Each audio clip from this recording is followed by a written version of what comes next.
Assalamualaikum warahmatullahi wabarakatuh. Nama saya Fani Sri Mulyani dari kelas S1 NPM 10120263E.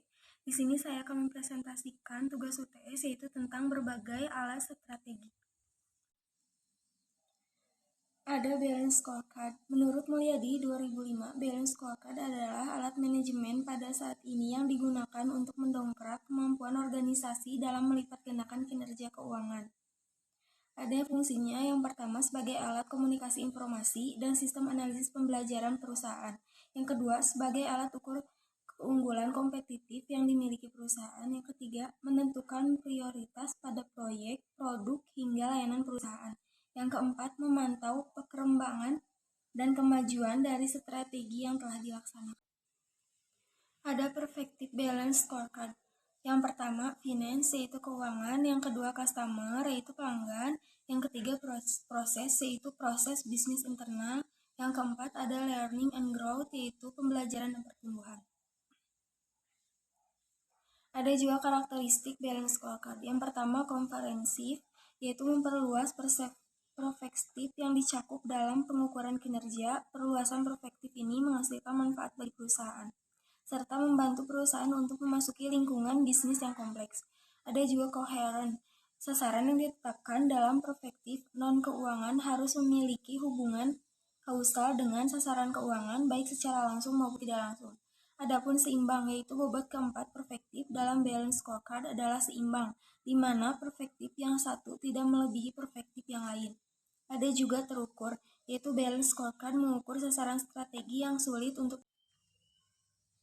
Ada 5 Force strategi, yaitu mengidentifikasi 5 kekuatan yang dapat menentukan profitabilitas dalam sebuah industri, yaitu ancaman pendatang baru, persaingan antar perusahaan yang sudah ada, ancaman produk substitusi, daya tawar pembeli, dan daya tawar pemasok. Ada poin-poinnya. Yang pertama, ancaman pendatang baru, yaitu threat of new entrants. Yang kedua, ada ancaman produk atau jasa pengganti, yaitu threat of substitusi. Yang ketiga, kekuatan tawar-menawar pembeli, yaitu bargaining power of buyer. Yang keempat, kekuatan tawar-menawar pemasok, yaitu bargaining power of supplier. Yang kelima, yaitu persaingan. Ancaman pendatang baru, yaitu threat of new entrants, adalah ancaman pesaing tidak hanya datang dari para kompetitor lama. Seiring dengan berkembangnya usaha, muncullah kompetitor baru. Masuknya pemain baru dalam industri akan membuat persaingan menjadi ketat yang pada akhirnya dapat menyebabkan turunnya laba. Ada juga ancaman produk atau jasa pengganti. Threat of substitusi adalah adanya produk atau jasa pengganti akan membatasi jumlah laba potensial yang didapat dari suatu industri. Makin menarik alternatif harga yang ditawarkan oleh produk pengganti, makin ketat pembatasan laba dari suatu industri. Kekuatan tawar-menawar pembeli, yaitu bargaining power of buyer. Daya tawar pembeli pada industri berperan dalam menekan harga untuk turun, serta memberikan penawaran dalam hal peningkatan kualitas ataupun layanan. Kekuatan tawar-menawar pemasok, yaitu bargaining power of supplier, adalah perusahaan berusaha mendapatkan harga semurah mungkin dengan kualitas yang tinggi. Ada juga persaingan dalam industri sejenis, yaitu rivalry of competitors, yaitu dalam hal ini adalah industri yang menghasilkan serta menjual produk sejenis yang bersaing merebutkan pasar yang sama. Jenis strategi bersaingnya itu ada strategi biaya rendah, strategi pembedaan produk dan jasa, strategi inovasi, strategi tumbuh, dan strategi kerjasama. Ada product life cycle, yaitu tahapan-tahapan proses perjalanan hidup suatu produk yang mulai dari memperkenalkannya kepada pasar atau market hingga pada akhirnya hilang dari pasaran. Sehingga untuk memperpanjang seumur hidup suatu produk, produsen harus bekerja keras melakukan berbagai strategi agar produk dapat bertahan lebih lama dari pasar. Tahap siklus hidup produk, yaitu memperkenalkan produk. Tahap siklus hidup produk. Ada perkenalan, yaitu memperkenalkan produk baru kepada market. Perkembangan, yaitu produk yang diperkenalkan sudah dikenal dan diterima oleh konsumen. Kedewasaan, yaitu omset penjualan mulai melambat, bersaing dengan ketat dan berjuang merebut pangsa pasar dengan pesaing. Ada penurunan, yaitu penjualan dan keuntungan menurun jika tidak melakukan strategi produk hilang dari pasaran.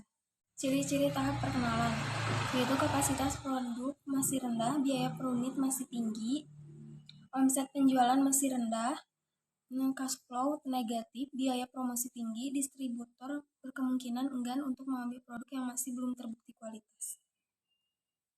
Ciri-ciri tahap perkembangan yaitu memperluas pasar, omset penjualan yang naik signifikan, meningkatnya kapasitas produksi, produk mulai diterima oleh pasar, cash flow mulai berubah menjadi positif, pasar semakin berkembang, laba meningkat, pesaing baru mulai bermunculan, biaya per unit akan turun ke skala yang ekonomis. Ada juga ciri-ciri tahap kedewasaan, yaitu kapasitas produksi tinggi, harga produk mulai turun, memiliki laba besar bagi mereka yang dapat memimpin pasar, cash flow berada dalam kondisi positif yang kuat, pesaing yang lemah dan kalah bersaing akan mulai keluar dari pasar. Ciri-ciri tahap penurunan, ada pasar menjadi lemah, laba menurun secara signifikan, melemah, kapasitas produksi menurun, pasar menjadi jenuh, akan banyak pesaing-pesaing yang keluar dari pasar. Total Quality Management adalah pendekatan manajemen untuk mencapai keberhasilan jangka panjang melalui kepuasan pelanggan. 8 elemen pokok Total Quality Management. Yang pertama, fokus pada pelanggan. Yang kedua, keterlibatan karyawan secara keseluruhan. Yang ketiga, pemusatan perhatian pada proses. Yang keempat, sistem yang terintegrasi. Yang kelima, pendekatan strategi dan sistematik.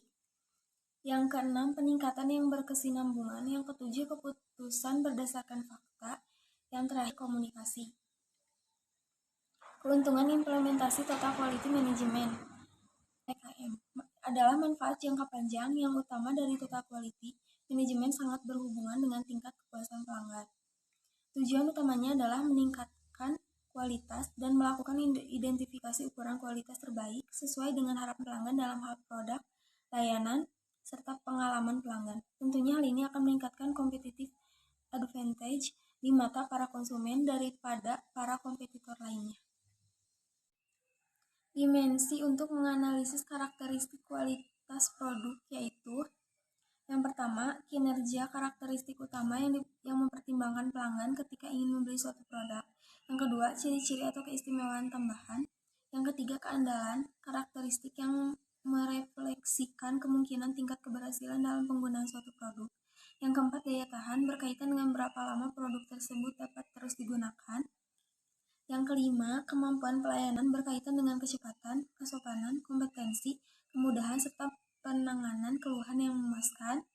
Yang keenam, conformance to specification, yaitu tingkat kesesuaian produk terhadap spesifikasi yang telah ditetapkan sebelumnya berdasarkan keinginan pelanggan. Yang ketujuh, estetika daya tarik produk terhadap panca indera. Sekian presentasi dari saya, mohon maaf bila ada kesalahan. Wassalamualaikum warahmatullahi wabarakatuh.